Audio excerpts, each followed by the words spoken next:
Hey, I'm Faber from Faber Drive. And I'm JP. And you can check out this interview on Gibson.com or Epiphone.com. I'm here with Faber and JP of Faber Drive at the lovely Gibson 2010 Winter Olympics Guitar Lounge.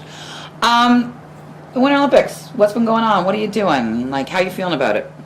Oh, it's pretty exciting. It's very, very exciting having it in Canada. Vancouver, it's pretty much our hometown. We're about an hour outside of Vancouver, and it's gorgeous out here. It's been rad. Alexander Bilodeau getting the first gold medal on Canadian soil is just amazing. Yeah. It was a rush to see that, and very stoked for the Canadian hockey team as well. And we're doing really good. We've got lots of medals coming in, and really stoked about it. And shows during the Olympics. What shows you guys been doing?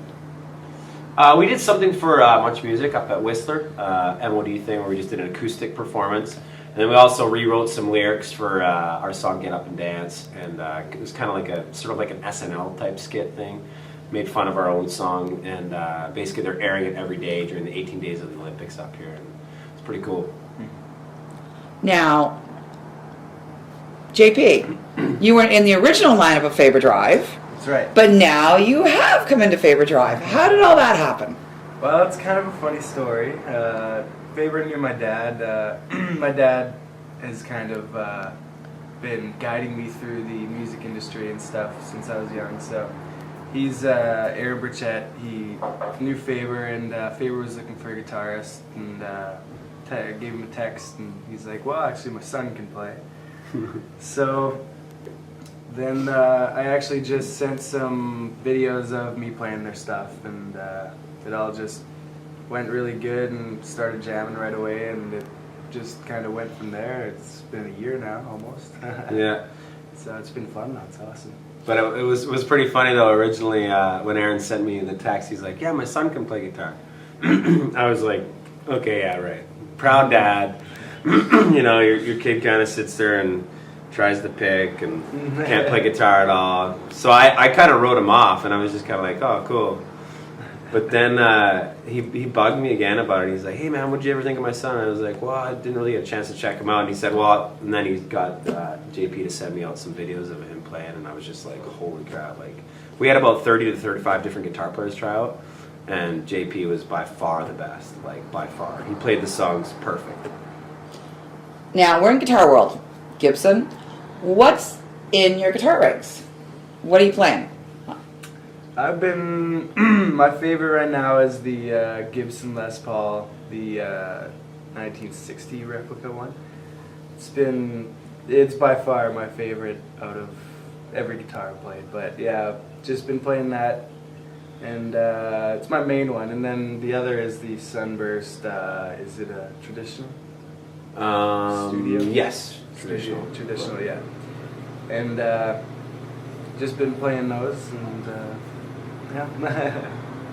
I got I can't remember the original name of it, but it's a black guitar, and I've nicknamed it El Nino. And that's my baby. I've also got a robot that I've been fooling around with, and I love that one. And then I've got a Garrison acoustic as well, which is pretty cool. Tour's coming up. Tour, state arena tour with Headley. What do you think about that? That must be so awesome. Oh, we're very, very excited about that. That's definitely going to be a rush to play that.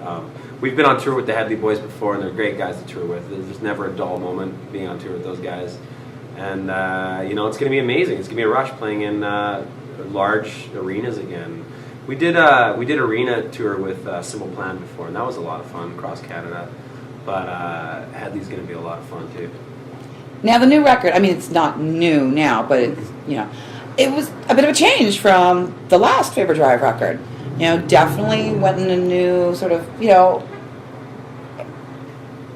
genre, okay. I'll say it again. So the new record, it's not really new, but, the latest release. Different from the last one. How did you decide, what was the idea of going that way?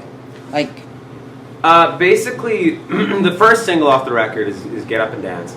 And what we decided was we wanted to write a song that people could play in clubs. We did we did a concert in Ottawa one time, like a couple years back, and our Universal rep from Universal Records was there, and he's like, hey, they're going to play your song on the system, and everybody was on the dance floor and the club and the beats pounding and stuff, and we're like, rad, you know, he's going to play it. So anyways, they started playing, I think it was Second Chance or Tongue Tied, and the entire dance floor cleared. So we're like, okay, wait a second, we want to write a song where people are going to stay on the dance floor and want to dance. And so that's kind of what Get Up and Dance was. It also, Get Up and Dance originally was sort of was going to be a side project, but management and label and all of our friends really loved the song, and they thought it could, you know, they thought it sounded similar enough to Faber Drive that we could release it as Faber Drive. So we're like, okay, what the heck, you know, we'll try it, and we released that as the first single. The rest of the record sounds a little closer to the old record. The next single, it's a song called You and I Tonight. It's a slow ballad. It's kind of like the When I'm With You from our new album, and that's pretty much why we went the direction we did. Nice. Okay, trivia question. Here we go. I'm asking everybody. It's kind of like a prediction. So you're getting out your globe, your shaking thing. We're at the Olympics. Obviously, you know, hockey's a big thing to the Canadians. So, men's gold medal round, finals. Who is it going to be, and what do you think the final score is going to be? Well, JP's gonna get I it. guess. Final score too. I would hope, because of what happened yesterday, that we would be paired up with possibly the USA in the final. That would be a killer final. I think either way it'll be great because there's Russia and great team Sweden, and but either way I think Canada will win a close one, probably close one, maybe 4-3. I'll call it. Against US. Against whoever. I think I want it to be the US. Right. I'd like to see us play against Russia. I just want to see Obi against Crosby kind of line, and but I think I'd have to go the same. I'm going to say 4-3 overtime. There you have it. Let's see if Faber Drive's prediction. Well, we've got two of them there. It's going to be Canada-US 4-3 or Canada-Russia 4-3. Yeah. Regardless, it's going to be 4-3. All right, thanks, guys, so much. We're going to see you out on tour, probably. I know you'll stop by when you're in Toronto at the lovely Gibson showroom. And it's always a pleasure. Thank you very much, Tina. Thank you. Thank you, Gibson. Rock out.